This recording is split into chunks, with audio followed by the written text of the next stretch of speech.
You're watching WCBI Sunrise.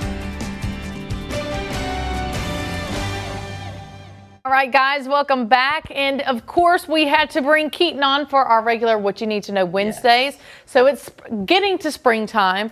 And you said you've already seen some like carpenter bees around your house. Yeah, I was sitting out in my backyard the other day because the weather was actually really nice. And I saw a couple of carpenter bees. Okay. I had to break out the jug and get ready to start spraying for those guys.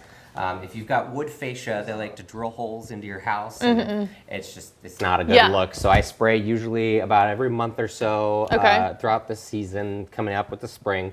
And this is a carpenter bee, ant, and termite. Oh, so triple duty right there. Yeah.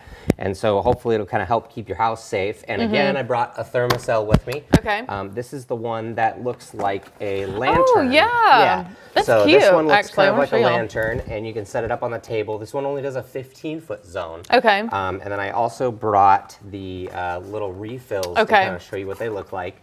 They're just a little bottle. And then there's also a little pad that slips into the top of the lantern that like emits that like smell to get rid of the bugs. I'm thinking like, imagine if you had like a stepway and you put these on the steps, like it would be decoration and like preventing the mosquitoes. Yeah, it's a little nicer looking than that just that like cylinder that they have normally. Because look, I think I got a mosquito bite yesterday and like my arm and leg have been killing me today. Yeah. Okay, so what about some weed zones? So we're seeing the clover come out, and actually with St. Patrick's Day and all the green, I kind of wanted to talk about. You know, everybody's yards are greening, and you know, it's starting the mowing season. Yeah, people are getting ready to actually start doing that.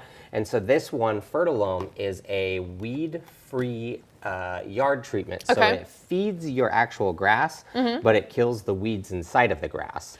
So it helps with the growth of the grass, but it kills the weeds out of it and like chokes them out in the middle of it. Yeah. And then I also brought in some of our selection of seeds that we carry. So I have like some Brussels sprouts. And this is kind of new, you said. That yes, this is new. We brought these back this year. I brought some cabbage, some Brussels sprouts.